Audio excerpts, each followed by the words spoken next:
Hello दोस्तों, स्वागत है आप सभी का आपके अपने यूट्यूब चैनल विश्वगुरु एकेडमी पर। तो दोस्तों, ये है क्लास 10th की साइंस की एनसीईआरटी का 10वां चैप्टर और जिसमें हम लोग पढ़ेंगे प्रकाश का परावर्तन तथा अपवर्तन, लाइट का रिफ्लेक्शन और रिफ्रैक्शन वाली जो प्रोसेस है इसको हम लोग यहाँ पे देखेंगे। देखिए क्या है कि ये जो चैप्टर है ये हम लोग 9th में भी हम लोग ने इसके बारे में लाइट के बारे में हम लोग ने डिस्कशन किया था। तो अगर आप लोग को याद होगा तो ये थोड़ा सा ईजी हो जाएगा। ठीक है, देखिए 9th में हम लोग ने क्या क्या देखा था। हम लोग ने समतल दर्पण के बारे में अच्छे से डिस्कशन किया था कि वो कैसे इमेजेस बनाता है, ये सारी चीज़ें। और जो गोलीय दर्पण थे उन लोग के बारे में थोड़ा सा देखा था। ठीक है, थोड़ा सा उसकी मतलब थोड़ी सी जानकारी ली थी। तो यहाँ पे हम लोग मेनली गोलीय दर्पण जो हैं उन्हीं के बारे में देखेंगे। तो परावर्तन की एक पूरी प्रोसेस जो होगी कि गोलीय दर्पण जो है उनके द्वारा कैसे रिफ्लेक्शन की जो प्रोसेस होती है वो देखेंगे, और साथ ही साथ यहाँ पे रिफ्रैक्शन यानी अपवर्तन की जो नियम है और अपवर्तन होता कैसे है, ये सब की जो प्रोसेस है वो सारी चीज़ें देखेंगे। उनका यूजेस भी यहाँ पे देखने को मिलेगा। ठीक है, तो काफ़ी अच्छा चैप्टर है। और एक चीज़ और कि पिछले चैप्टर जो था वो काफ़ी लंबा हो गया था। ठीक है, वो हमने एक ही में ही मर्ज कर दिया था उसे।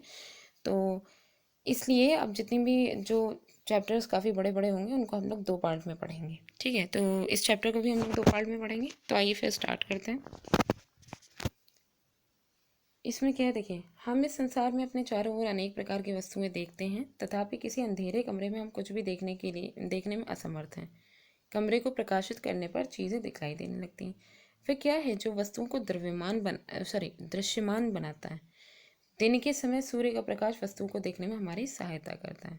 देखिए होता क्या है कि जनरली हम लोग अंधेरे कमरे में जब जाते हैं तो हम लोग को कोई भी चीज़ नहीं दिखाई देती है। ठीक है, और वही अगर प्रकाश या सूर्य के प्रकाश में जब सूर्य का प्रकाश प्रेजेंस रहता है तो हमें वस्तुएं दिखाई देती हैं। तो आखिर उसका रीज़न क्या है, आखिर क्या होता है कि जो वस्तुएं हमें जो है लाइट में ही दिखाई देती हैं, अंधेरे में क्यों नहीं दिखाई देती?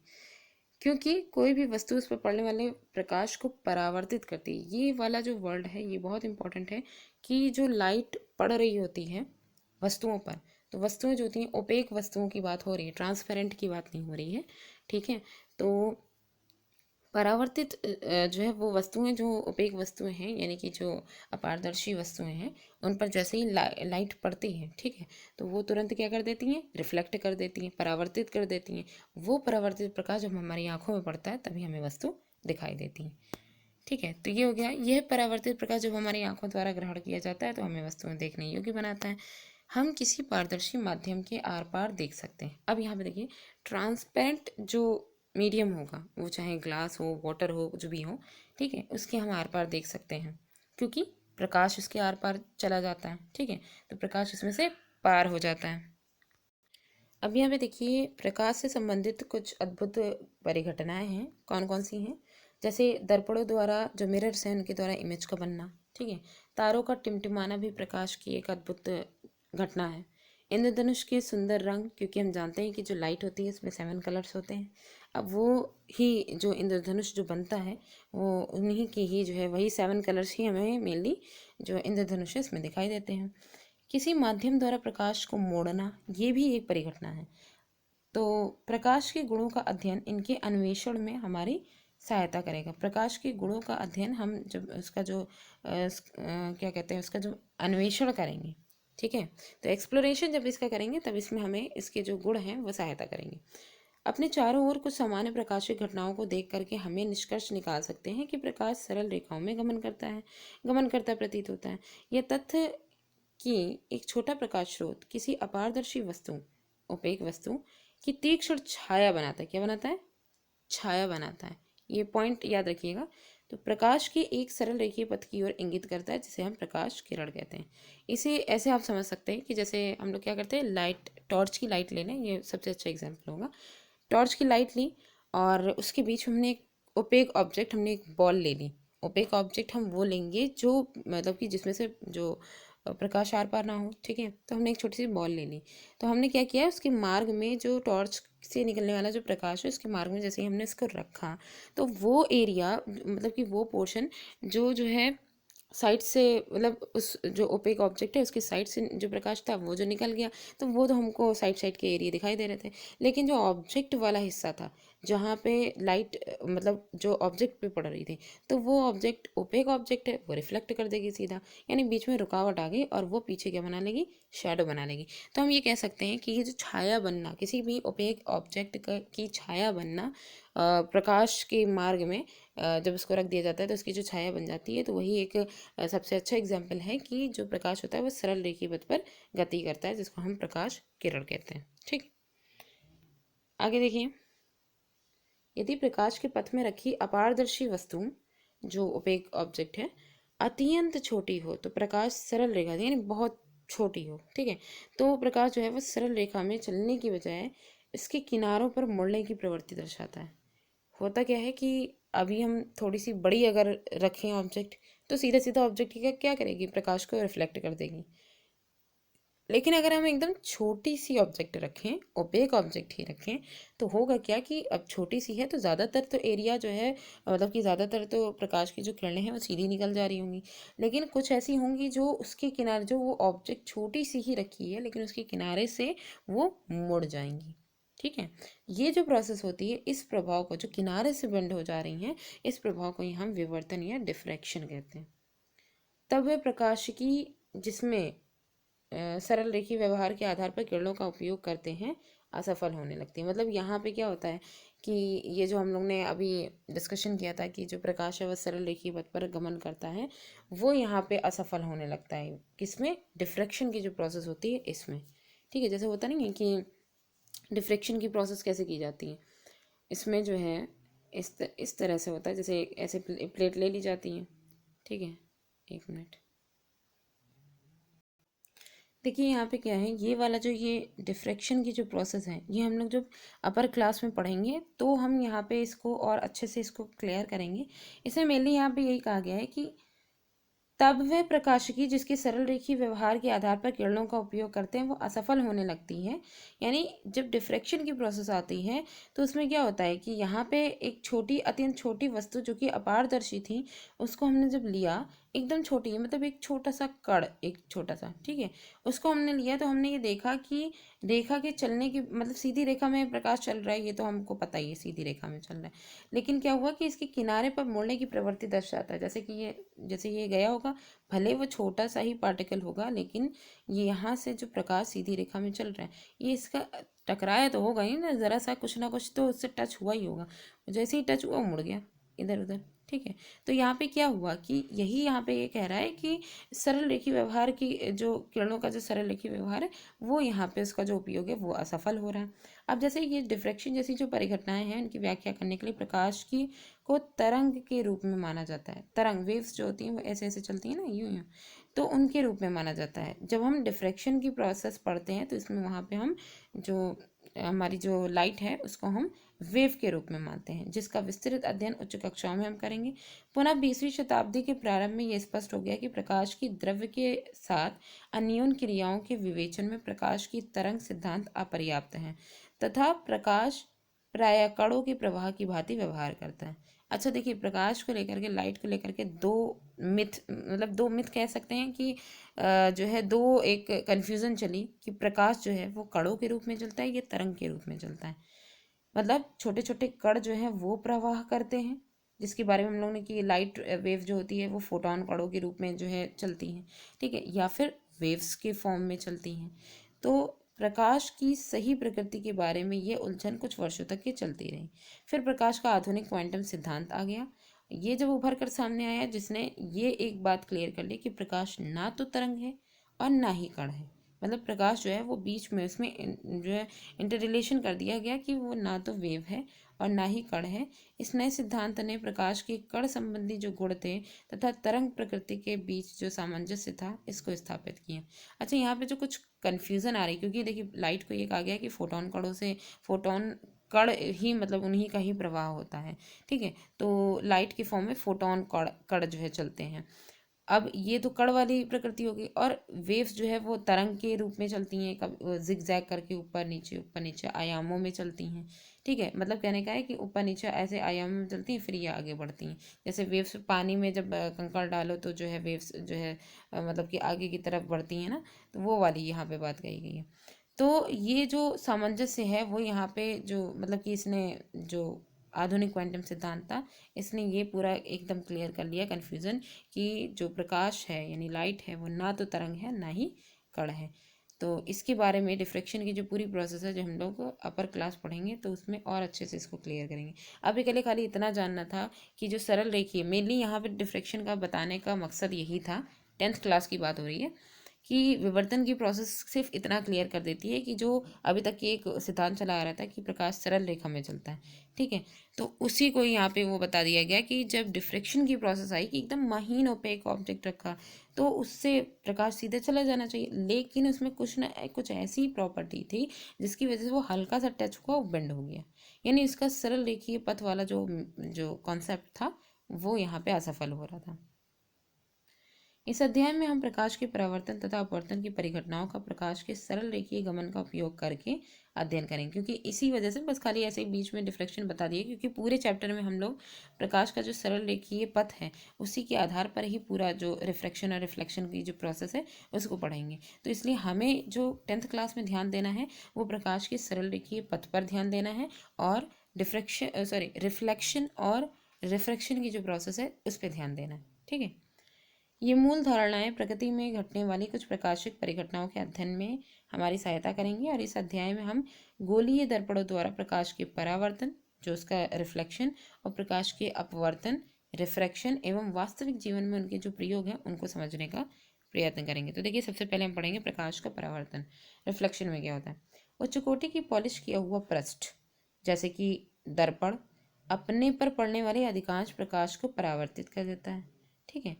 अच्छा देखिए, यहाँ पे ट्रांसपेरेंट अगर हम लेंगे, क्योंकि हमें पता है कि जो शीशा होता है, ठीक है, ग्लास जो होता है वो कैसा होता है? ट्रांसपेरेंट होता है। तो ट्रांसपेरेंट हम लेंगे तो भाई प्रकाश आर पार हो जाएगा, तो उसमें परावर्तन की प्रोसेस कहाँ होगी? तो क्या किया जाएगा कि ग्लास लेंगे लेकिन उसकी एक पृष्ठ को हम पेंट कर देंगे या पॉलिश कर देंगे किसी भी चीज़ से, ठीक है। तो जब एक एक इसकी जो परत है वो अगर पॉलिश्ड है तो क्या होगा कि अब एक मतलब कि वो एक ओपेक बन जाएगा, ठीक है, आर पार तो होगा नहीं, तो अब वो परावर्तन करेगा। तो आप प्रकाश के परावर्तन के नियमों को पहले जो है जान लें, और हम लोग ने 9th में भी इसके नियम देखे थे, तो उसी से ही रिलेटेड वही तीनों में ही चलते हैं। समतल दर्पण में हम लोगों ने नियम देखे थे, और वही हमारे उत्तल दर्पण में भी होंगे और अवतल में भी होंगे। तो देखिए, पहले आपतन कोण, जो हमारा जो आपतन कोण है, देखिए जो आपतन कोण है और परावर्तन कोण के, आपतन कोण परावर्तन कोण के बराबर होता है। मतलब अगर ये मिरर है, ठीक है, आने वाली जो रेज होंगी, मान लीजिए ऐसे ये आने वाली रेज है, ठीक, और ये यहाँ पे जब ध्रुव से टकराएंगी तो ऐसे ही वापस चली जाएंगी। तो ये जो रेज है और ध्रुव यानी कि पोल पे अभिलंब, और ये तीनों तीनों ही प्रोसेस अभी यहाँ पे देखेंगे। एक बार फिर से देखिए, क्या यहाँ कह रहा है कि आपतन कोण परावर्तन कोण के बराबर होता है। ये है हमारा मिरर, ठीक है, और ये इस पर खींचा गया अभिलंब एक ही पॉइंट पे है। आपतित किरण जो कि इसी पॉइंट पे आके मिलेगी, परावर्तित किरण इसी पॉइंट से रिफ्लेक्ट होगी, ठीक है। तो पहली बात ये कही जा रही है कि आपतन कोण परावर्तन कोण के बराबर होता है, यानी यहाँ वाला जो एंगल होगा वो और ये वाला एंगल, ये दोनों ही एक दूसरे के बराबर होंगे। पहला तो लॉ ये हो गया। दूसरा, आपतित किरण आने वाली किरण जो ये दिखाई गई है, दर्पण के आपतन बिंदु, ये बिंदु जहाँ पे आ रही है आपतन बिंदु पर अभिलंब, जो ये आप सीधा देख रहे हैं ये अभिलंब है, तथा परावर्तित किरण जो वापस जा रही है किरण, सभी एक ही तल में होंगे, एक ही पॉइंट पे है ना तीनों। तो यही दोनों रूल है, ये दो रूल हैं जो है इस नियमों को, मतलब कि ये नियम जो यहाँ पे दोनों दिए गए हैं, ये आपके समतल दर्पण में भी सेम प्रोसेस रहेगी, उत्तल में भी यही रहेगी, अवतल में भी यही रहेगी। आगे देखिए, परावर्तन के ये नियम गोलीय पृष्ठों सहित सभी प्रकार के परावर्तक पृष्ठों के लिए लागू होते हैं। आप समतल दर्पण द्वारा प्रतिबिंब के बनने से परिचित है। समतल दर्पण के बारे में तो हम लोगों ने डिस्कशन किया था कि प्रतिबिंब की क्या विशेषताएं थी। समतल दर्पण द्वारा बना प्रतिबिंब सदैव आभासी और सीधा होता है। प्रतिबिंब का साइज, बिंब यानी वस्तु, यहाँ पे जो बिंब यूज़ किया गया वो ऑब्जेक्ट के लिए यूज़ किया गया, तो वस्तु के साइज के बराबर होता है। क्या होता है कि समतल दर्पण के द्वारा जो इमेज बनता है वो आभासी, सीधा और वस्तु के साइज के बराबर होता है। प्रतिबिंब दर्पण के पीछे उतनी ही दूरी पर बनता है जितनी दूरी पर दर्पण को के सामने वस्तु रखी गई है, यानी जितनी दूरी पर वस्तु रखी जाएगी उतनी ही दूरी पर जो है उसको क्या नाम है, इमेज जो है वो भी बनेगी। इसका हम लोग ने वो क्या ना वो चेस वाला जो एक्सपेरिमेंट नहीं था, वो हम लोग ने किया था, तो इससे अच्छी तरीके से क्लियर हो गया था कि जितने ब्लॉक्स हम लोग ने पीछे ऑब्जेक्ट को रखा उतने ही ब्लॉक पीछे इमेज भी बनी हुई दिखाई दी। तो ये हो गया। इसके अतिरिक्त प्रतिबिंब पार्श्व परिवर्तित होता है। यदि परावर्तक पृष्ठ वक्रित हो तो प्रतिबिंब कैसे बनेगा, आइए देखें। अब यहाँ पे तो हम लोग ने समतल दर्पण के बारे में तो देख लिया। अब अगर जो परावर्तक पृष्ठ है अगर वो वक्र हो यानी कर्व्ड हो, ठीक है, तब कैसे बनेगा। तो यहाँ पे एक्सपेरिमेंट देखिए। एक बड़ी चम्मच, चमकदार चम्मच, उसको लीजिए और इसके वक्रित पृष्ठ में अपना चेहरा देखने का प्रयत्न कीजिए। देखिए दो पृष्ठ वहाँ पे दिखेंगे, एक अंदर की पृष्ठ घूमी हुई और एक उभरी पृष्ठ। ये दोनों ही अवतल और उत्तल दर्पण के एग्जाम्पल बनेंगे। तो देखिए क्या आप प्रतिबिंब देख पाते हैं, ये छोटा है या बड़ा। अब वो चमकीली जो चमकदार चम्मच है इसमें आप इमेज देख पा रहे हैं। अगर देख पा रहे हैं तो आप छोटी देख रहे हैं या बड़ी देख रहे हैं। फिर चम्मच को धीरे धीरे अपने चेहरे से दूर ले जाइए, प्रतिबिंब को देखते रहिए। अगर प्रतिबिंब इसमें दिख रहा है तो धीरे धीरे दूर लेते जाइए और उसको देखते रहिए ये कैसे परिवर्तित हो रहा है। अब धीरे धीरे दूर लेकर के जाएंगे तो उसमें कुछ चेंजेस आ रहे हैं कि नहीं आ रहे हैं। चम्मच को उल्टा कीजिए। अभी क्या है, चम्मच को सीधा रखा है यानी कि उसका गड्ढे वाला पोर्शन अपनी तरफ का रखा है। अब उसको पलट दीजिए। दूसरे पृष्ठ से क्रियाकलाप जो अभी हम लोगों ने किया उसी को ही फिर से दोहराइए और प्रतिबिंब कैसा दिखलाई दे रहा है इसे देखिए। दोनों पृष्ठों पर प्रतिबिंब के अभिलक्षणों की तुलना कीजिए। जो भी आपने इमेजेस देखी हैं उनकी तुलना कीजिए। तो एक बार आप इसको, इस एक्सपेरिमेंट को अपने घर में भी खुद से भी ये कर सकते हैं। चमकदार चम्मच का वक्रित पृष्ठ एक वक्रित दर्पण की भांति जो है माना जा सकता है। जो कर्व्ड जो पृष्ठ है उसका एक कर्व्ड मिरर की भांति माना जा सकता है। जैसे सबसे अधिक उपयोग में आने वाली सामान्यतः वक्रित दर्पण का प्रारूप क्या है, गोलीय दर्पण है। सबसे ज़्यादा जो उपयोग होता है वो गोलीय दर्पण जो होता है वही सबसे ज़्यादा यूज होता है। ये गोले का ही तो पोर्शन है, कर्व्ड।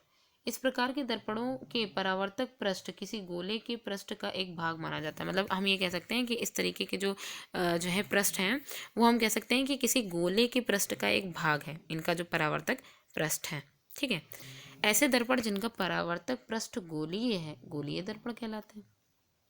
अब हम गोलीय दर्पणों के बारे में कुछ विस्तार से अध्ययन करेंगे। तो ये है गोलीय दर्पण। इसमें देखिए इसमें क्या दिया गया है, गोलीय दर्पण। गोलीय दर्पण यानी गोले, ये गोला है, गोले का पोर्शन जो कटा हुआ होगा वही गोलीय दर्पण कहलाएगा। अब वो इधर वाला पोर्शन है तो अंदर से हो जाएगा, इधर वाला है तो बाहर से हो जाएगा, तो इस तरह से हो जाएगा, ठीक है। गोलीय दर्पण का परावर्तक पृष्ठ अंदर की ओर या बाहर की ओर वक्रित होता है। कर्व शेप हमने देखा था दोनों ही तरफ से। गोलीय दर्पण जिसका परावर्तक पृष्ठ अंदर की ओर अर्थात गोले के अंदर की ओर वक्रित है, यानी इस तरह से अगर वक्रित है तो हम उसे अवतल दर्पण कहते हैं, कॉनकेव मिरर कहेंगे, ठीक है। और ये वह गोलीय दर्पण जिसका परावर्तक पृष्ठ बाहर की ओर वक्रित है, मतलब इस तरीके से, यूं, ठीक है। तो ये जो है उत्तल दर्पण कॉन्वेक्स मिरर कहलाएगा। इन दर्पणों का आरेखीय निरूपण जो नीचे चित्र है उसमें किया गया है। इन चित्रों में नोट कीजिए कि दर्पणों का पृष्ठभाग छायांकित है या नहीं, ठीक है। तो छायांकित वही पॉलिश कर दिया जाए या शैडो बना दिया जाए, तो पॉलिश वगैरह जो है कर दी जाएगी, तो वही चीज़ हमें देखनी है। अब आप समझ सकते हैं कि चम्मच का, क्योंकि पॉलिश करने पे ही हम ये डिसाइड करेंगे कि जो है अंदर वाला पोर्शन कर्व्ड लिया गया या बाहर वाला पोर्शन कर्व्ड लिया गया। तो अब आप समझ सकते हैं कि चम्मच का अंदर की ओर जो वक्रित पृष्ठ है वो लगभग अवतल दर्पण जैसा है और चम्मच का बाहर की ओर उभरा हुआ पृष्ठ जो है वो उत्तल दर्पण जैसा है। गोलीय दर्पण के बारे में और अधिक ज्ञान प्राप्त करने के लिए पहले आइए हम कुछ शब्दों अथवा पदों यानी टर्म्स को जानें तथा उनका अर्थ समझें। ये शब्द गोलीय दर्पण के बारे में चर्चा करते समय सामान्यतः प्रयोग में आते हैं। जैसे गोलीय दर्पण के परावर्तक पृष्ठ के केंद्र को दर्पण का ध्रुव कहते हैं। अब ये हमने क्या लिया, गोलीय दर्पण लिया, ठीक है। और यहाँ पे हमने शेडो बना दी यानी कि पॉलिश कर दी इसके, तो ये अंदर की तरफ कर्व्ड वाला जो है एरिया हो गया। तो क्या कह रहे हैं कि गोलीय दर्पण के परावर्तक पृष्ठ के केंद्र को, अब ये परावर्तक पृष्ठ है, इसका सेंटर क्या हो जाएगा, ये हो जाएगा, ठीक है। तो इसके केंद्र को दर्पण का ध्रुव कहते हैं। तो ये वाला जो पोर्शन है वही क्या कहलाएगा, दर्पण का ध्रुव कहलाएगा। यह दर्पण के पृष्ठ पर स्थित होता है और ध्रुव को प्रायः पी अक्षर से, ये जो यहाँ पे जो ये दर्पण के पृष्ठ ही पर तो स्थित है, इसको प्रायः पी से निरूपित करता है, ठीक। तो ये चीज़ हो गई। उसके बाद आगे देखिए, गोलीय दर्पण का परावर्तक पृष्ठ एक गोले का भाग है, गोले का एक भाग है। तो इस गोले का जो केंद्र है वो गोलीय दर्पण का वक्रता केंद्र कहलाएगा। कहने का मतलब है ये गोला है, ठीक है, ये इसका सेंटर है, तो ये इसका जो सेंटर है वही क्या कहलाएगा, इस गोले का जो केंद्र है वो गोलीय दर्पण, यानी कि आप ये समझिए हमने इतना पोर्शन लिया पूरे गोले का, ठीक है, बाकी हम ये कह सकते हैं कि हमने छोड़ रखा है, तो इतना पोर्शन हमने जो लिया है इसी को हम पीछे पॉलिश कर लें ऐसे करके, तो हम ये कहेंगे कि यही जो गोले का जो सेंटर है वही ये जो गोलीय दर्पण है उसका क्या बन जा रहा है, वक्रता केंद्र बन जा रहा है, ठीक है। वक्र जैसा मतलब कर्व्ड शेप है तो उसी का ही कर्व्ड शेप का सेंटर ऑफ कर्वेचर, वक्रता केंद्र को क्या बोलते हैं, सेंटर ऑफ कर्वेचर बोलते हैं, तो वो बन गया। और इसे हम किससे निरूपित करेंगे, सी अक्षर से निरूपित करते हैं। कृपया ध्यान दें कि वक्रता केंद्र दर्पण का भाग नहीं है। ये जो वक्रता केंद्र है ये ध्यान देना है कि ये दर्पण का भाग नहीं बल्कि गोले का है। ये परावर्तक पृष्ठ के बाहर स्थित है। अवतल दर्पण का वक्रता केंद्र जो होता है वो परावर्तक पृष्ठ के सामने स्थित होता है। अवतल दर्पण जो होता है इसका वक्रता केंद्र कहाँ होता है, परावर्तक पृष्ठ ये जो है इसके सामने स्थित है। देखिए ये अंदर का हिस्सा है, इसी के सामने स्थित है ये। लेकिन जो उत्तल दर्पण होता है, उत्तल दर्पण के परावर्तक पृष्ठ, ये ध्यान रखिएगा किसकी बात की जा रही है, परावर्तक पृष्ठ की बात की जा रही है जो यहाँ पे रिफ्लेक्ट करेगा, ठीक है। तो परावर्तक पृष्ठ की बात हो रही है, तो परावर्तक पृष्ठ के सामने किसमें, अवतल दर्पण में सामने स्थित है, और जो उत्तल दर्पण है इसका जो परावर्तक पृष्ठ है उसके पीछे स्थित है। मतलब ये गोला है, ठीक है, इसका जो अवतल दर्पण है वो ये वाला हिस्सा बन रहा है ऐसे, और उत्तल दर्पण वाला कौन सा बनेगा, ये वाला हिस्सा बनेगा, जिसमें उत्तल दर्पण में उभार वाला पोर्शन प्लेन है, परावर्तक पृष्ठ कहलाएगा, जहाँ से लाइट आएगी और परावर्तित हो जाएगी, अंदर की तरफ पॉलिश होगी उत्तल दर्पण में। तो उत्तल दर्पण के बारे में क्या कह रहा है कि जो उत्तल दर्पण होता है वो दर्पण उसकी जो उस पर जो वक्रता केंद्र होता है, सेंटर ऑफ कर्वेचर, वो परावर्तक पृष्ठ के पीछे स्थित होता है। तो ये परावर्तक पृष्ठ ये है, ये वाला परावर्तक पृष्ठ है, इसके पीछे ही तो स्थित है ये, है ना। तो ये चीज़ हो गई। अब ये तथ्य आप जो यहाँ पे चित्र दिया गया उसमें भी देख सकते हैं। गोलीय दर्पण का परावर्तक पृष्ठ जिस गोले का भाग है उसकी त्रिज्या दर्पण की वक्रता त्रिज्या कहलाती है। यानी कहने का मतलब है कि वक्रता केंद्र, सेंटर ऑफ कर्वेचर, जो बीच का सेंटर है उसकी बात हो गई। अब क्या यहाँ पे कह रहे हैं कि गोलीय दर्पण का जो परावर्तक पृष्ठ है, वो परावर्तक पृष्ठ हो चाहे अवतल हो चाहे उत्तल हो, वो जिस भी गोले का भाग है उस गोले की जो त्रिज्या है, ये गोले केंद्र से जो सरफेस तक की जो जाती है वो त्रिज्या ही तो कहलाती, तो उस गोले की जो त्रिज्या है वही दर्पण की वक्रता त्रिज्या कहलाएगी, ठीक है। तो इसे हम किससे निरूपित करते हैं, आर से निर्देशित करते हैं। ध्यान दीजिए कि पीसी यानी पीसी दूरी वक्रता त्रिज्या के बराबर है। पीसी जो दूरी है, अभी आप ये समझिए कि जो ध्रुव है उसको हम पी बोलते हैं, सेंटर ऑफ कर्वेचर जो बीच में है, तो ये पी से लेकर के सी तक की जो डिस्टेंस है वही क्या कहलाती है, वक्रता त्रिज्या के बराबर होगी, तो इसी को ही तो हम आर बोलेंगे, ठीक है। गोलीय दर्पण के ध्रुव तथा वक्रता त्रिज्या से गुजरने वाली एक सीधी रेखा की कल्पना कीजिए। गोलीय दर्पण है, उसका जो ध्रुव है और वक्रता त्रिज्या यानी ये गोलीय दर्पण है, ठीक है, इसका ध्रुव कौन सा है, ये है। तो गोलीय दर्पण का जो ध्रुव है तथा वक्रता त्रिज्या से गुजरने वाली, वक्रता त्रिज्या हमारी कौन सी थी, यही वाला पोर्शन तो पूरा है वक्रता त्रिज्या का, तो इससे होकर गुजरने वाली एक सीधी रेखा की कल्पना कीजिए और इस रेखा को दर्पण का मुख्य अक्ष कहते हैं। यही वक्रता त्रिज्या है जो कि यहाँ तक ही थी, इसको और आगे बढ़ा दो तो यही क्या कहलाएगी, ये वक्रता त्रिज्या ही जो है दर्पण का मुख्य अक्ष कहला देगी, यही मेन एक्सिस कहलाएगी, ठीक है।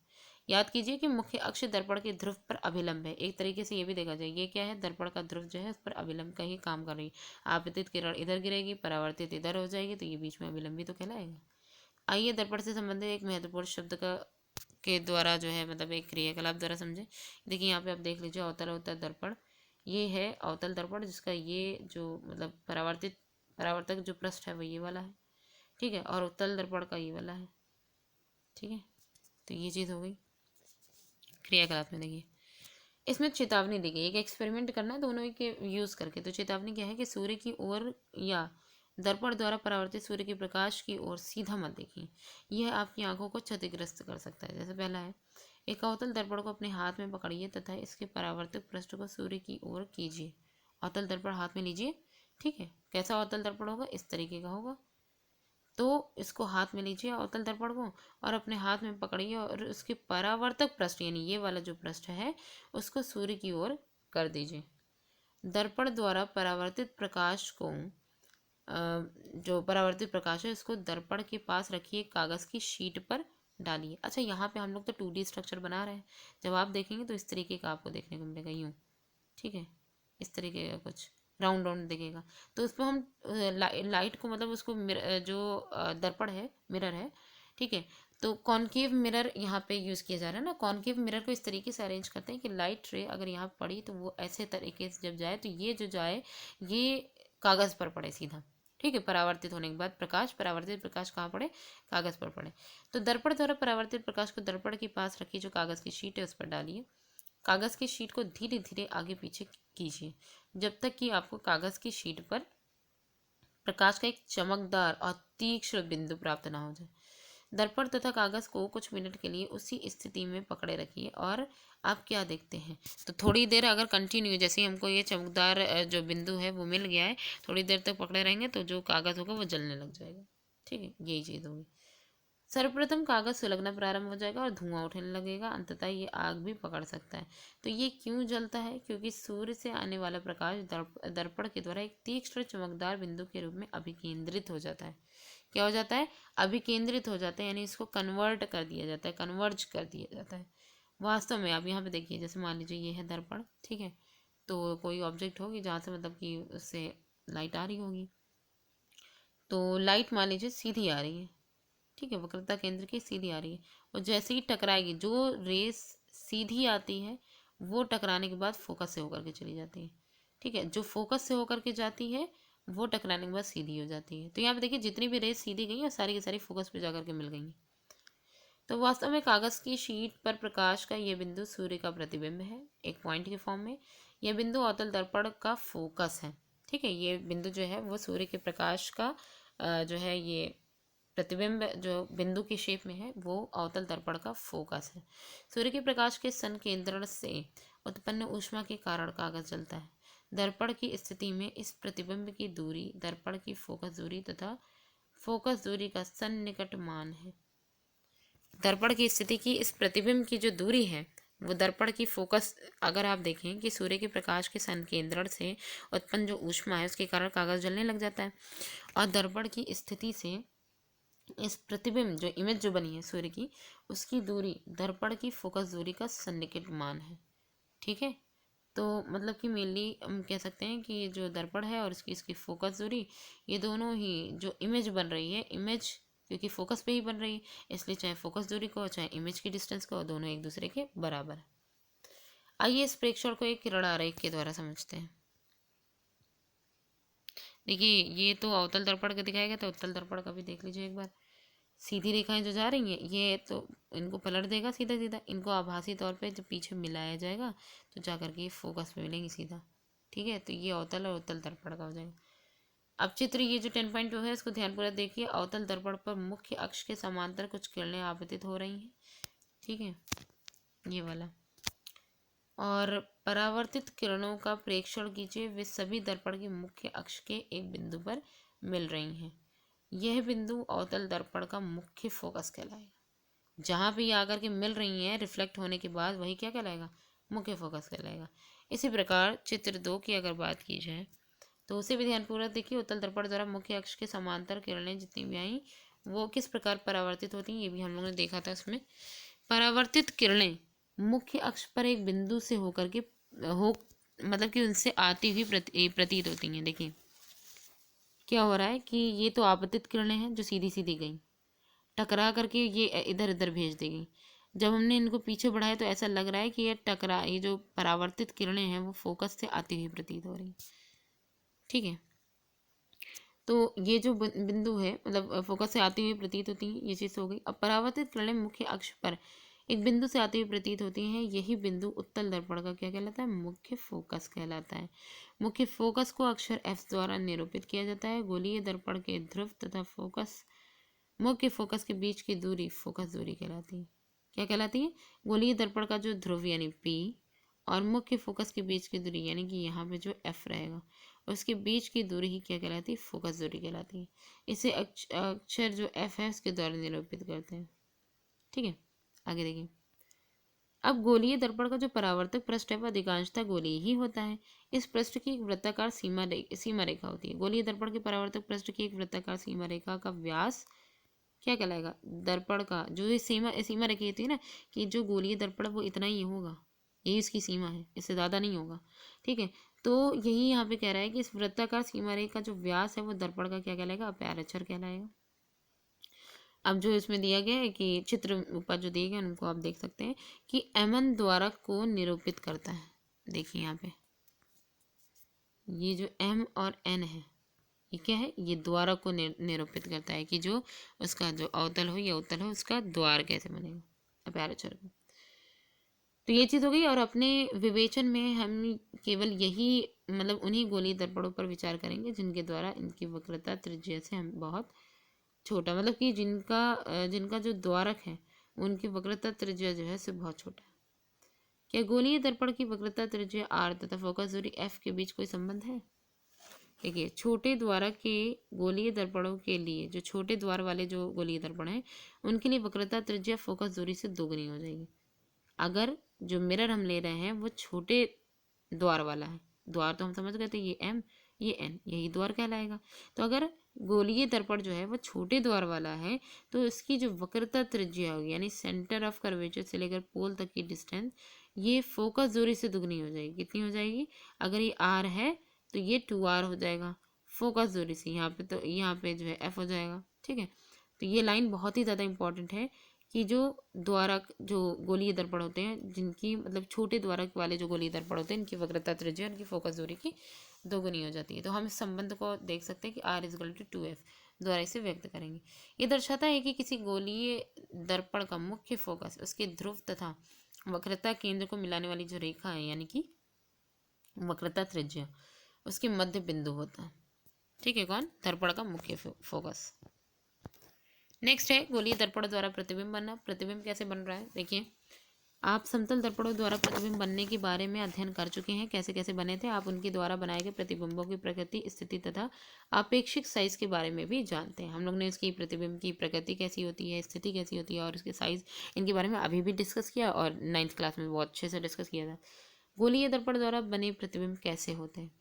तो गोलीय दर्पण द्वारा बने प्रतिबिंब कैसे थे? आभासी थे, सीधा था। किसी अवतल दर्पण द्वारा बिंब की वस्तु की विभिन्न स्थितियों के लिए बने प्रतिबिंबों की स्थिति का निर्धारण हम किस प्रकार कर सकते हैं? क्या कह रहा है यहाँ पे कि किसी अवतल दर्पण द्वारा जो वस्तु की विभिन्न स्थितियों में प्रतिबिंब की स्थिति जो है उसका निर्धारण हम किस प्रकार कर सकते हैं? ये प्रतिबिंब वास्तविक है अथवा आभासी? इमेज है वो वास्तविक है या आभासी? क्या वे यहाँ पे देखिएगा, क्या वे आवर्धित हैं, छोटे हैं या समान साइज के हैं? यानी कि पहली बात तो यहाँ पे जो इमेज बन रही है उसकी सारी चीज़ें हमें देखनी है। इमेज जो बन रही है, जो प्रतिबिंब बन रहा है वो वास्तविक है आभासी, ये भी देखना है। क्या वे आवर्धित हैं यानी सीधे हैं, उल्टे हैं, ठीक है, छोटे हैं या समान साइज के हैं? ये सारी चीज़ें देखेंगे कि जो इमेज बन रही है वो उल्टी बन रही है, सीधी बन रही है, या जो है छोटे साइज की है या समान साइज की है। हम एक क्रियाकलाप द्वारा ये जो अन्वेषण किया गया है इसको हम समझेंगे। तो आइए देखते हैं क्रियाकलाप। बहुत ध्यान से इस क्रियाकलाप को देखना है। देखिए इसमें क्या है कि क्या आप अवतल दर्पण की फोकस दूरी ज्ञात करने की विधि पहले ही सीख चुके हैं कि फोकस दूरी कैसे ज्ञात की जाती है? क्या हम लोग ने किया था? दर्पण लिया था, इसकी जो है ये मतलब कि मुख्य अक्ष है, ठीक, सेंटर ऑफ कर्वेचर इसका बाहर ही रहता है सी। फोकस कैसे बन रहा था? समांतर जाने वाली जो रेखाएं थी वो परावर्तन के पश्चात जिस बिंदु से मिल रही थी, ठीक है, वही क्या कहलाता है? मुख्य फोकस कहलाता है। ठीक, तो फोकस के बारे में तो हम लोग ने डिस्कशन कर लिया था। तो अब हमें यहाँ पे देखना है कि जो आपने देखा कि आपको कागज पर मिला प्रकाश का तीक्ष्ण चमकदार बिंदु वास्तव में सूर्य का प्रतिबिंब है। ये अत्यंत छोटा, वास्तविक तथा उल्टा है। दर्पण से इस प्रतिबिंब की दूरी माप कर आपने अवतल दर्पण की लगभग फोकस दूरी ज्ञात कर ली। अगर हम दर्पण से इस प्रतिबिंब की, क्योंकि हमने क्या देखा था कि जो वो प्रतिबिंब जो था वो कहाँ बन रहा था, फोकस पे बन रहा था, तो दर्पण से इस प्रतिबिंब की दूरी अगर हमने मान ली तो अवतल दर्पण की लगभग फोकस दूरी हमें ज्ञात हो जाएगी। दूसरा देखिए, एक अवतल दर्पण लीजिए और ऊपर वर्णित विधि से इसकी सन्निकट फोकस दूरी ज्ञात कीजिए। अब आप एक अवतल दर्पण लीजिए, ऊपर जैसे वर्णित किया गया था उसके पास की फोकस दूरी ज्ञात कीजिए। फोकस दूरी का मान नोट कीजिए। आप किसी दूरस्थ वस्तु का प्रतिबिंब एक कागज की शीट पर प्राप्त करने की फोकस दूरी, मतलब कि प्राप्त करके भी फोकस दूरी ज्ञात कर सकते। क्या बोल रहा है कि फोकस दूरी का मान नोट कीजिए, उसके बाद आप किसी दूरस्थ वस्तु, यानी कोई मान लीजिए अनंत पे अगर रखी है कोई वस्तु, उसका प्रतिबिंब भी एक कागज की शीट पर प्राप्त करके भी फोकस दूरी ज्ञात कर सकते हैं। बिल्कुल उसकी वैल्यू दी जाती है। ठीक है। मेज पर चौक से एक लाइन बनाइए। अब हमें क्या करना है, मेज पर एक चौक से लाइन बनानी है। अवतल दर्पण को एक स्टैंड पर रखिए और स्टैंड को लाइन पर इस प्रकार रखिए कि दर्पण का जो ध्रुव है वो इस लाइन पर स्थित हो जाए। मतलब एक स्टैंड लीजिए आप इस तरीके का, ऐसे करके स्टैंड लिया, यहाँ पे आपने मिरर लगा दिया, कौन सा, अवतल दर्पण लगा दिया। अब यहाँ पे ये तो 2D है ना, तो ये जब 3D होता तो ये इधर होता, आगे की तरफ इस तरीके से होता और ये थोड़ा सा पीछे की तरफ होता। तो हम यहीं पे ही इस तरीके से यहाँ पे हम सीधी रेखा खींचते हैं। तो वही यहाँ पे बता रहा है कि चौक से लाइन के समांतर आगे की ओर, मतलब कि पहले मेज पर चौक से एक लाइन खींचिए, यहाँ पे लाइन खींचेंगे, उसके बाद अवतल दर्पण को एक स्टैंड पर रख देंगे जैसे यहाँ पे रखा गया है। स्टैंड को लाइन पर इस प्रकार रखें कि जो अवतल दर्पण है यानी कि कॉनकेव मिरर जो है उसका ध्रुव इस लाइन पर स्थित हो जाए, इसका सेंटर जो है वो इस लाइन पर स्थित हो। चौक से पहली लाइन, अब यहाँ पे क्या करना है, यही जो लाइन खींची होगी, अब मेन लाइन पे तो हमने इसको रख ही दिया। चौक से पहली लाइन के समांतर और इसके आगे दो लाइन इस प्रकार खींचे, जैसे ये दर्पण है। ठीक है। अब चौक से हम क्या करेंगे, समांतर और इसके आगे दो लाइन खींचेंगे। यहाँ पे समांतर हमने खींच दी और इसके आगे दो लाइनें खींच दी। ठीक है। तो इस प्रकार खींचिए कि किन्हीं दो उत्तरोत्तर लाइनों के बीच की दूरी दर्पण की फोकस दूरी के बराबर हो जाए। तो अब लाइनें अब क्रमशः बिंदुओं पी एफ सी की स्थितियों के तदनुरूपी होंगी। याद रखिए कि छोटे द्वारा के गोलीय दर्पण के लिए मुख्य फोकस ध्रुव पी तथा वक्रता केंद्र सी को मिलने वाली रेखा के मध्य बिंदु पर स्थित होता है। ठीक है। तो यहाँ पे क्या है कि क्रमशः बिंदुओं पी एफ सी की स्थितियों को मतलब इनकी स्थितियाँ एकदम क्लियर कर दी गई हैं। ये दर्पण है, ये मुख्य अक्ष अक्ष है, ये सेंटर ऑफ कर्वेचर है यानी सी है, और ये जो यहाँ पे आकर के जो मिल रहे थे ये फोकस है, ये पोल है। ठीक है। नेक्स्ट देखिए, इसमें क्या करना है, एक चमकीला बिंब जैसे एक जलती हुई मोमबत्ती, ठीक है, उसे सी से बहुत दूर स्थित किसी स्थिति पर रखिए, यानी अनंत पर रख दीजिए सेंटर ऑफ कर्वेचर से काफ़ी दूर। एक कागज़ का पर्दा रखिए और इसको दर्पण के सामने आगे पीछे तक खिसकाइए जब तक कि आपको इस पर मोमबत्ती की लौ का तीक्ष्ण तथा चमकीला प्रतिबिंब प्राप्त ना हो जाए। प्रतिबिंब को ध्यानपूर्वक देखिए और इसकी प्रकृति, स्थिति तथा बिंब के साइज के सापेक्ष इसका अपेक्षित साइज नोट कीजिए। इस क्रियाकलाप को मोमबत्ती की निम्न स्थितियों के लिए दोहराइए। जैसे यहाँ पे मोमबत्ती है वो कहाँ कहाँ रखेंगे, पहले सी से कुछ दूरी पर रखिए, फिर सी पर रखिए, फिर एफ तथा सी के बीच में रखिए, फिर एफ पर रखिए और फिर पी और एफ के बीच में रखिए। ये कंडीशन आगे क्लियर होंगी, ये जो यहाँ पे दी गई ना कि ऑब्जेक्ट को कहाँ कहाँ रखा जाए, फिर इमेजेस कहाँ कहाँ बनेंगी, भी सब क्लियर होगा।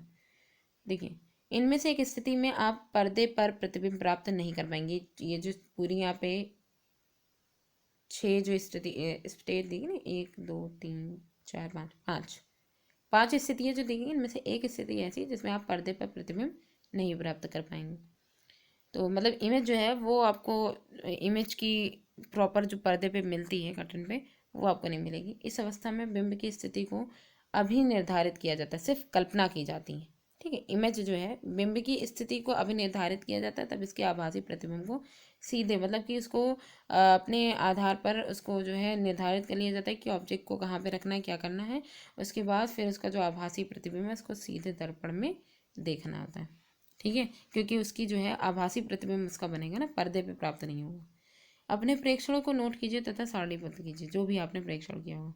उपरोक्त क्रियाकलाप में आप देखेंगे कि अवतल दर्पण द्वारा बने प्रतिबिंब की प्रकृति, स्थिति तथा साइज बिंदु पी एफ सी के सापेक्ष बिंब की जो ऑब्जेक्ट है उसकी स्थिति पर निर्भर करते हैं। बिल्कुल, बिंब की कुछ स्थितियों में ऑब्जेक्ट की जो कुछ स्थितियां उनके लिए बनने वाले प्रतिबिंब वास्तविक है, क्योंकि अगर देखा जाए तो ऑब्जेक्ट के अकॉर्डिंग देखा जाए तो कुछ ऐसी स्टेट थी जिनके द्वारा प्रतिबिंब जो बन रहा था वो वास्तविक था।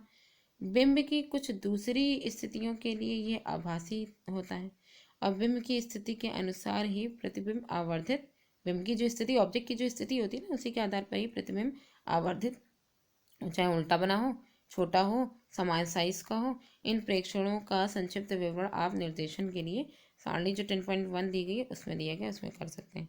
ये देखिए आप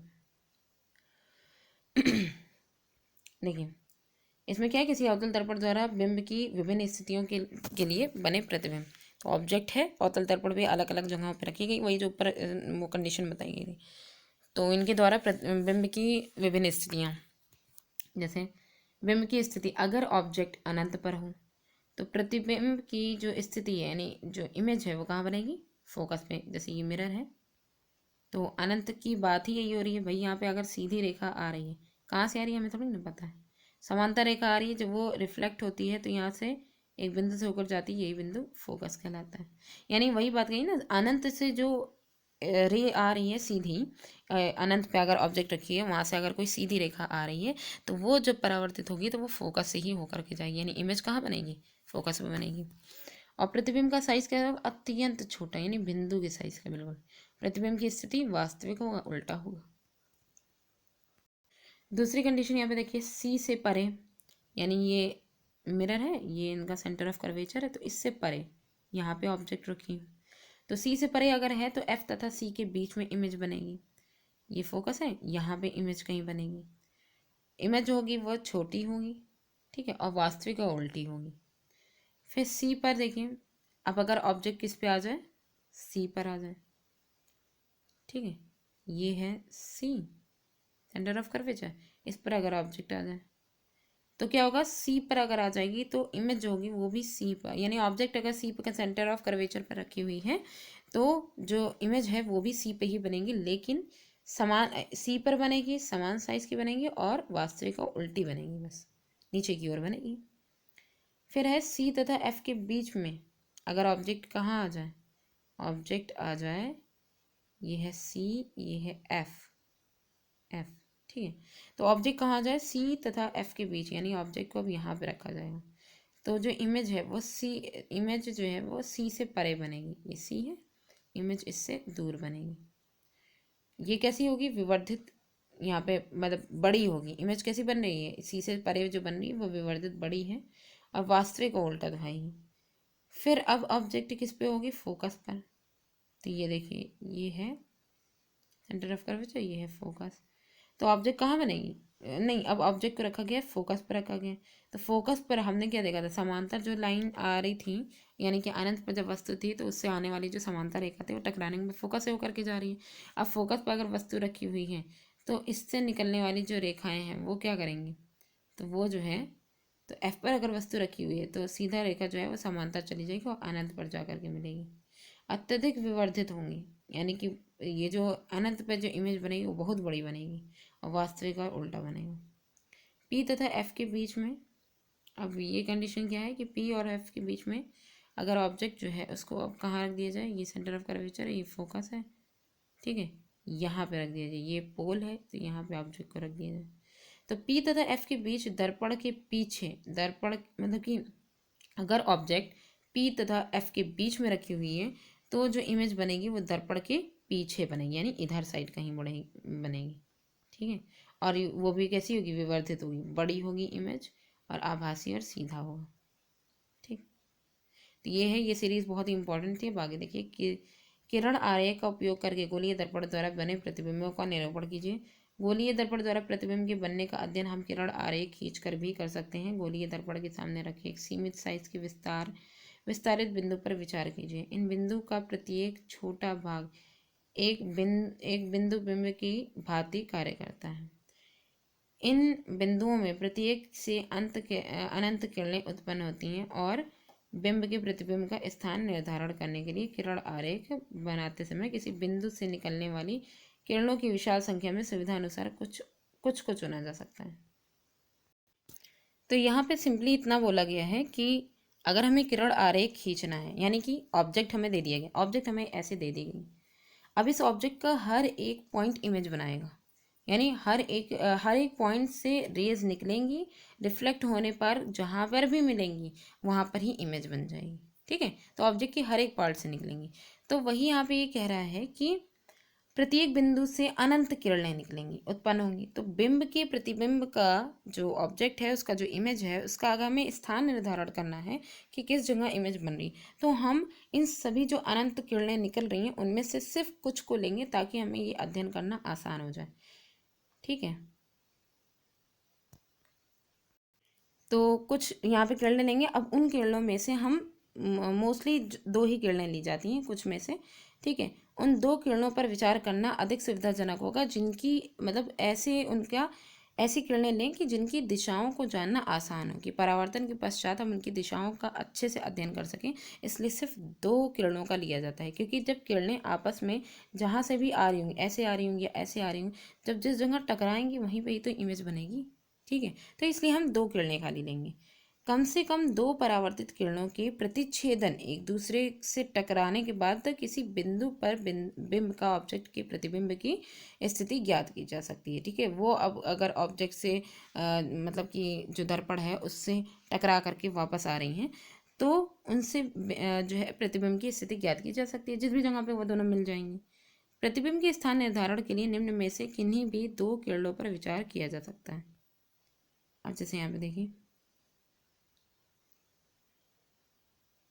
पहला देखिए, दर्पण के मुख्य अक्ष के समांतर प्रकाश किरण परावर्तन के पश्चात अवतल दर्पण के मुख्य फोकस से गुजरेगी अथवा उत्तल दर्पण के मुख्य फोकस से अपसरित होगी, यानी कि डाइवर्ज कर दी जाएगी। क्या करना है, अब दोनों किरणों की स्थिति बतानी है कि कैसे कहाँ लिया जाएगा। तो पहली स्थिति कैसे, कि जब मुख्य अक्ष के समांतर कोई किरण पुंज आएगी, ठीक है, तो वो जब दर्पण से टकराएगी तो फोकस से होकर के जाएगी। ठीक है, तो ये तो अवतल दर्पण की बात कर ली जाएगी। लेकिन और उत्तल में क्या होगा कि जो समांतर आएगी वो फिर जब रिफ्लेक्ट होकर के जाएगी, उसे जब पीछे बढ़ाया जाएगा तो वो फोकस पे जा करके मिलेगी। फिर सेकंड में है कि अवतल दर्पण के मुख्य फोकस से गुजरने वाली किरण अथवा उत्तल दर्पण के मुख्य फोकस की ओर निर्देशित किरण परावर्तन के पश्चात मुख्य अक्ष के समांतर निकलेगी। क्या होगी, मुख्य अक्ष के समांतर। अब एक और इमेज जो नीचे दी गई है देख लीजिए। पहली इमेज तो हमने देखी, समांतर गई तो फोकस से होकर के जाएगी, और या तो फोकस पे उत्तल अगर होगा तो फोकस पे जाती हुई प्रतीत होगी। दूसरी में अगर किरण फोकस से होकर के आ रही तो वो टकराने के बाद समांतर मुख्य मुख्य अक्ष के समांतर चली जाएगी।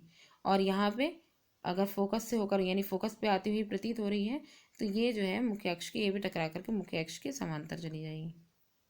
ठीक है, फिर क्या है, तीसरी कंडीशन, अवतल दर्पण की वक्रता केंद्र से गुजरने वाली जो किरण है, दो तो किरणें हमने पढ़ ली। ये फोकस वाली थी कि समांतर है तो फोकस से होकर जाएगी, और फोकस से होकर के जा रही है तो समांतर हो जाएगी टकराने के बाद।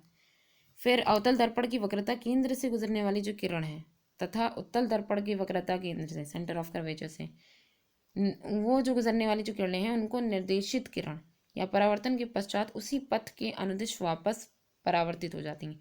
यानी सेंटर ऑफ कर्वेचर से होकर के जो रेज निकलती हैं वो वहीं से ही उसी उसी पथ में ही परावर्तित हो जाती हैं। यहाँ पे देखिए, जैसे अगर यहाँ से गुजर रही है तो टकराने के बाद इसी पथ पे सीधे चली जाएगी। तो क्या होगा कि प्रकाश की किरणें उसी पथ पे इसलिए वापस हो जाती हैं क्योंकि आपतित किरण दर्पण के परावर्तक पृष्ठ पर अविलंब के अनुदिश होती हैं। जैसे क्या बोल रहा है कि आपतित किरण, आने वाली जो किरण है वो जो दर्पण पे पड़ रही है, ठीक है, आपतित किरण वो किसी दर्पण के परावर्तक पृष्ठ जो है उस पर अभिलंब के, अब जाहिर सी बात है ये जब कहीं और नहीं जा रही है तो अभिलंब भी तो इसी रो में होगा ना, तभी तो यहाँ पे एंगल कहाँ दिख रहा है। और एंगल और तीनों ही अभिलंब हो, चाहे आपतित तो परावर्तित किरण हो, तीनों एक ही तल में होंगी। ऐसे ऐसे होता है तो हमें कोण वगैरह सब दिख जाता है, लेकिन जब एक ही में ही आ भी रही है वापस भी जा रही तो अभिलंब भी यहीं पे ही होगा। अब है अवतल दर्पण अथवा उत्तल दर्पण को जो मतलब चित्र में दिखाया गया है, तो उसमें क्या है, बिंदु P दर्पण का जो ध्रुव है उसकी ओर मुख्य अक्ष से तिर्यक दिशा में आपतित किरण अब यहाँ पे क्या है, बिंदु P पर अगर त्रियक दिशा में ऐसे ऐसे अगर आ रही है आपतित किरण जो है आती है, तो वो भी त्रियक दिशा में परावर्तित होगी।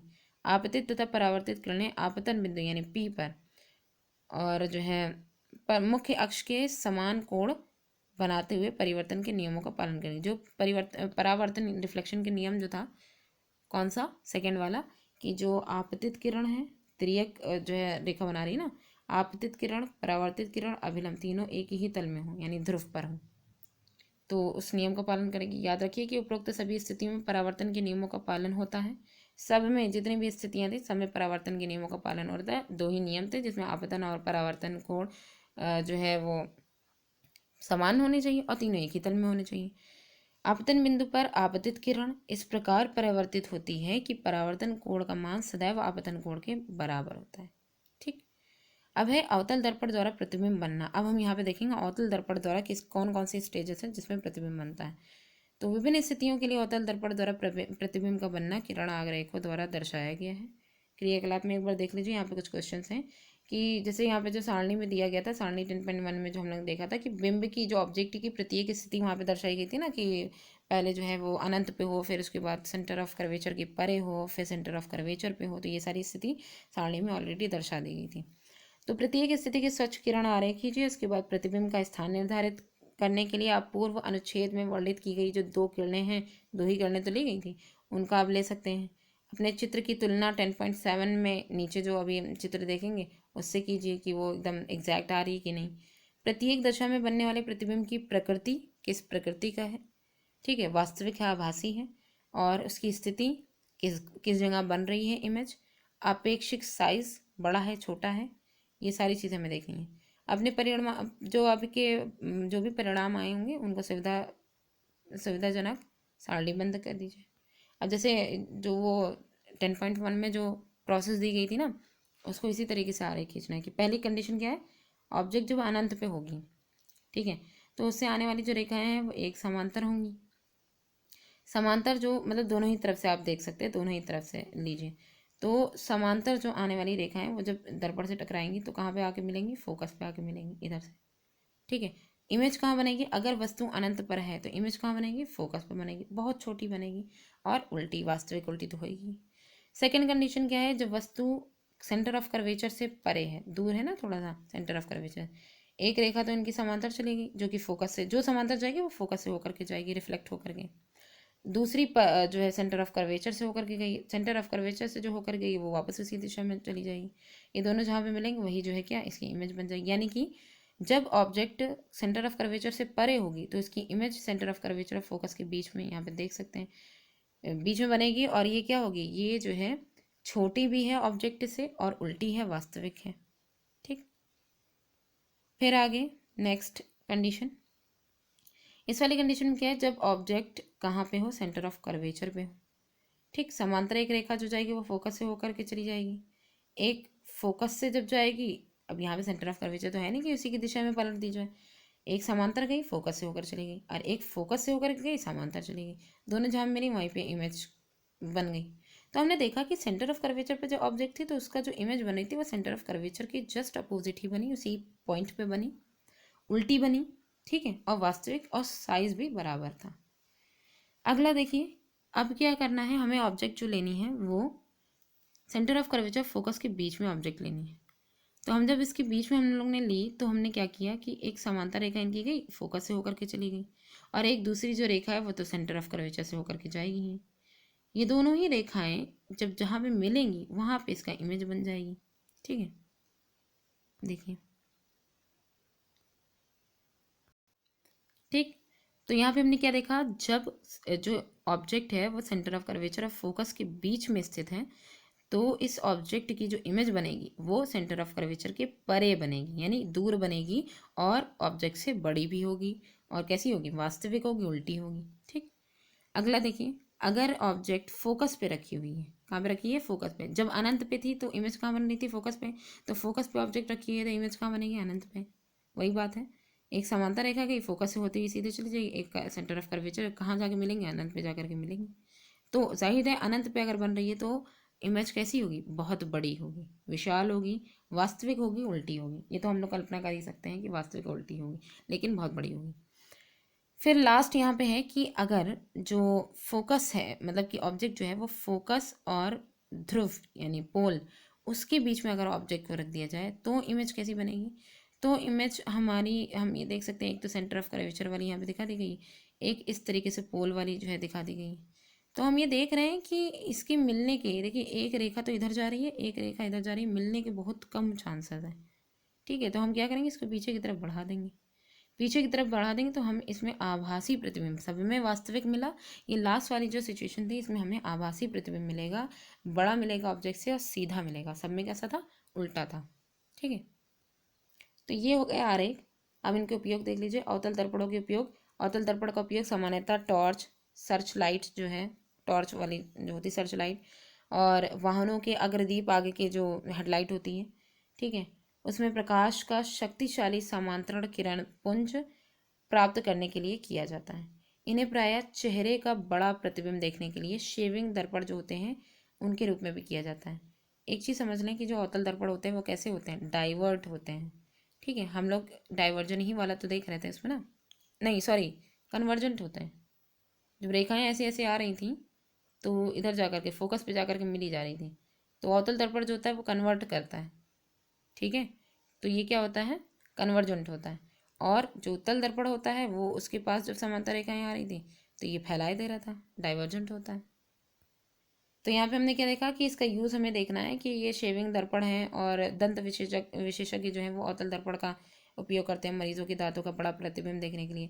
सौर भट्टियों में सूर्य के प्रकाश को केंद्रित करने के लिए, क्योंकि ये केंद्रित कर रहा है ना, तो उसके लिए भी ये अवतल दर्पण का उपयोग किया जाता है।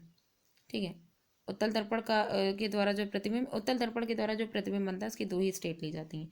हमने अवतल दर्पण का प्रतिबिंब बनने के बारे में अध्ययन किया, अब हम उत्तल दर्पण के बारे में भी देखेंगे। क्रियाकलाप में देखिए, कोई उत्तल दर्पण लीजिए, इसे एक हाथ में पकड़िए, दूसरे हाथ में एक सीधी खड़ी पेंसिल पकड़िए, फिर दर्पण में पेंसिल का प्रतिबिंब देखिए, और प्रतिबिंब सीधा है या उल्टा है, क्या ये छोटा है या फिर बड़ा है, विवर्धित है। फिर देखना है कि पेंसिल को धीरे धीरे दर्पण से दूर लेकर के जाइए, क्या प्रतिबिंब छोटा होता जा रहा है या बड़ा होता जा रहा है। क्रियाकलाप को सावधानी पूर्वक दोहराइए। बताइए कि जब ऑब्जेक्ट को दर्पण से दूर ले जाते हैं तो प्रतिबिंब फोकस के निकट आता है अथवा उससे और दूर चला जाता है, मतलब फोकस किया तो निकट आ रहा है या फिर उससे दूर चला जा रहा है। यही सारी चीज़ें हमें देखनी है। उत्तल दर्पण द्वारा बने प्रतिबिंब का अध्ययन करने के लिए हम ऑब्जेक्ट की दो ही स्थितियों पर विचार करेंगे। पहली स्थिति में जो ऑब्जेक्ट है वो कहाँ पे हो, अनंत दूरी पर हो। दूसरी स्थिति में जो ऑब्जेक्ट है वो कहाँ हो, दर्पण से एक निश्चित दूरी पर हो, कोई भी एक फिक्स डिस्टेंस हो। बिंब की इन दोनों स्थितियों से उत्तल दर्पण द्वारा बनाए गए जो प्रतिबिंब है उनकी किरण आरेख को क्रमशः यहाँ नीचे दिखाया गया है। जैसे देखिए, अनंत पर अगर है, ठीक है, तो अनंत पर है तो जो किरण पुंज जो आ रहा होगा कैसा आ रहा होगा, समांतर आ रहा होगा, टकरा करके ये जो है डाइवर्ज हो जाएगा। इसको जब पीछे बढ़ाएंगे तो कहाँ जाएगा, समांतर है तो कहाँ जाके मिलेगा, फोकस पे जाके मिलेगा। ठीक है, तो पहली स्थिति तो यहाँ पे ये बन गई कि फोकस पे जाकर मिलेगा, अनंत से अगर जो है आ रही है फोकस पे जाकर मिलेगी।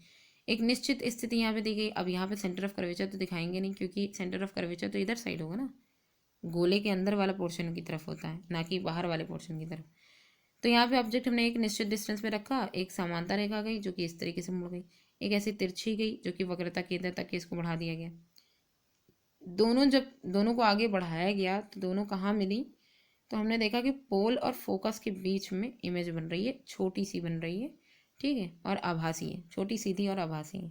कहाँ बन रही है, पोल और फोकस के बीच में। तो ये दो स्थितियाँ थी उत्तल दर्पण द्वारा बने प्रतिबिंब की जो स्थिति है और उसका साइज। ये देखिए, बिंब की स्थिति अनंत पर जो अगर ऑब्जेक्ट है तो प्रतिबिंब कैसा बनेगा, फोकस पर मतलब कि फोकस एफ पर दर्पण के पीछे बनेगा। अगर जो ऑब्जेक्ट है वो कहाँ है, अनंत पर है, तो जो प्रतिबिंब है वो फोकस एफ पर बनेगा, दर्पण के पीछे बनेगा।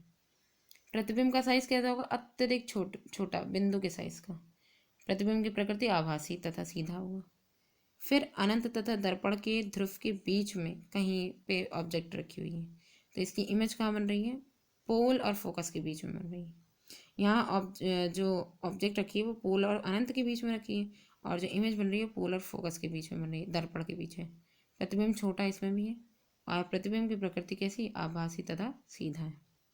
अभी तक आपने समतल दर्पण, अवतल दर्पण, उत्तल दर्पण द्वारा बने प्रतिबिंब के बारे में अध्ययन किया और इनमें से कौन सा दर्पण किसी बड़े बिंब का पूरा प्रतिबिंब बनाएगा। यहाँ पे आप यही तीनों ही दर्पणों का जो है वो ले करके कि कौन सा जो मिरर है जो सबसे बड़ा इमेज बना रहा है, ठीक है, और पूरा प्रतिबिंब बना रहा है, सबसे बड़ा और पूरा प्रतिबिंब बना रहा है, तो उसे हम क्रियाकलाप के द्वारा देखेंगे। समतल दर्पण में किसी दूरस्थ बिंदु दूर रखी जो ऑब्जेक्ट है, जैसे कोई दूरस्थ पेड़ है, उसका प्रतिबिंब देखें। क्या आप पूर्ण लंबाई फुल लेंथ का प्रतिबिंब देख पाते हैं। विभिन्न साइज के समतल दर्पण लेकर के इस प्रयोग को बार बार दोहराइए और बिंब का संपूर्ण प्रतिबिंब प्राप्त करिए। इस क्रियाकलाप को अवतल दर्पण के लेकर के भी दोहराइए और बिंब की पूरी लंबाई का प्रतिबिंब बना मिलता है कि नहीं ये देखिए। उत्तल दर्पण को लेकर के भी यही दोहराइए, उसमें भी आपको सफलता मिली कि नहीं मिली, ये सारी चीज़ें देखना है। अब क्या करना है, आप एक छोटे उत्तल दर्पण में किसी ऊंचे भवन का पूरी लंबाई का प्रतिबिंब देख सकते हैं। किसमें? छोटे उत्तल दर्पण में, ठीक है, उत्तल दर्पण में देखते रहिएगा। जैसे आगरा का किला है, तो छोटा जो उत्तल दर्पण है उसमें किसी ऊंचे भवन की पूर्ण लंबाई का प्रतिबिंब हम देख सकते हैं। जैसे आगरा का किले की दीवार में एक ऐसा ही दर्पण ताजमहल की ओर लगा हुआ है कि आगरा के किले से हमें ताजमहल का पूरा कंप्लीट हमको इमेज दिखती है। यदि आप कभी आगरा किले देखने जाएं तो दीवार में लगे इस दर्पण से ताजमहल के पूरे प्रतिबिंब को देखने का प्रयास करें। मकबरे को स्पष्टता देखने के लिए आपको दीवार से सटी हुई छत पर उचित स्थान पर खड़ा होना होगा, अगर आपको मकबरे को देखना है। उत्तल दर्पणों का उपयोग देखिए, ये किसके बारे में बात की गई है? उत्तल दर्पण की बात की है। अभी और ज़्यादा ये जो है क्लियर हुआ, क्योंकि साइड मिरर जो होता है उसका काम क्या होता है कि जो है साइड मिरर जो गाड़ियों में नहीं लगा रहता है, तो उसका भी अभी हम यहाँ पे यूज़ देख लेंगे। उत्तल दर्पण का उपयोग सामान्यतः वाहनों के जो पश्च दृश्य होते हैं, जो विंग्स वाले जो साइड में लगे रहते हैं, जो मिरर दर्पणों के रूप में किया जाता है। ये दर्पण वाहन के पार्श्व यानी साइड में लगे होते हैं और इनमें ड्राइवर अपने पीछे के वाहनों को देख सकते हैं, पीछे के जो वाहन हैं उनको देख सकते हैं, जिससे वे सुरक्षित रूप से वाहन चला सकें। उत्तल दर्पण को इसलिए भी प्राथमिकता देते हैं क्योंकि ये सदैव सीधा प्रतिबिंब बनाते हैं, इसलिए ज़्यादा इसको प्राथमिकता दी जाती है, ठीक है। हालांकि ऑब्जेक्ट इसमें छोटी छोटी दिखाई देती हैं, लेकिन हमें सीधी दिखाई देती है कि गाड़ी सीधी। अगर उल्टी दिखाई देंगे तो हम लोग खुद जो है कन्फ्यूज हो जाएंगे, तो इसलिए हमको सीधी ऑब्जेक्ट दिखाई देती है कि कौन सी गाड़ी कहाँ से क्या आ रही है। तो इनका दृष्टि क्षेत्र भी बहुत अधिक है। दृष्टि क्षेत्र डाइवर्ज कर देता है ना सारी चीज़ों को, क्योंकि ये बाहर की ओर वक्रित होता है। कैसे होता है? बाहर की ओर उभरा हुआ होता है, इसलिए इसका जो एरिया होता है वो काफ़ी इस तरीके से होता है ना। अगर आप इसको 3D फॉर्म में देखेंगे तो ये आपकी तरफ उभरा हुआ ये दिखेगा, तो इस तरीके का होता है। तो इसलिए दृष्टि क्षेत्र एक, जैसे हम लोग की आँखें होती हैं बल्गिंग आई, तो बिल्कुल इसी तरीके से जो है उत्तल दर्पण होता है। फिर उसके बाद क्या हो जाएगा, अतः समतल दर्पण की तुलना में उत्तल दर्पण ड्राइवर को अपने पीछे के बहुत बड़े क्षेत्र को देखने में समर्थ बनाता है। तभी इसी वजह से साइड मिरर में हम उत्तल दर्पण का यूज़ करते हैं। तो दोस्तों, आज की इस वीडियो में हम लोग इस चैप्टर का इतना ही पोर्शन पढ़ेंगे, जिसमें हम लोग ने इसकी इमेजेस वगैरह कैसे बन रही है अवतल और उत्तल दर्पण से, वो सारी चीज़ें हम लोग ने डिस्कस कर ली हैं। आगे हम लोग देखेंगे कि एक तो उत्तल दर्पण या अवतल दर्पण कुछ भी ले लेंगे, उसकी परिपाटी चिन्ह परिपाटी देखेंगे कि रेस किधर से आ रही है, मतलब पॉजिटिव नेगेटिव वाला पोर्शन देख लेंगे। वो इसलिए भी देखेंगे ताकि जो है कि एक ये भी एक फॉर्मूला इसमें यहाँ पे होगा ना कि दर्पण से रिलेटेड एक फॉर्मूला यहाँ पे हम लोग पढ़ते हैं, तो वो उसको उस फॉर्मूले को कैसे क्रिएट किया जाएगा उसके लिए चिन्ह परिपाटी को समझना ज़रूरी है। आगे अपवर्तन वाला जो पोर्शन है उसे भी डिस्कस करेंगे। तो नेक्स्ट वीडियो में ये सारे टॉपिक हम लोग क्लियर करेंगे। तो वीडियो कैसी लगी कमेंट करके ज़रूर बताइएगा। Thanks for watching.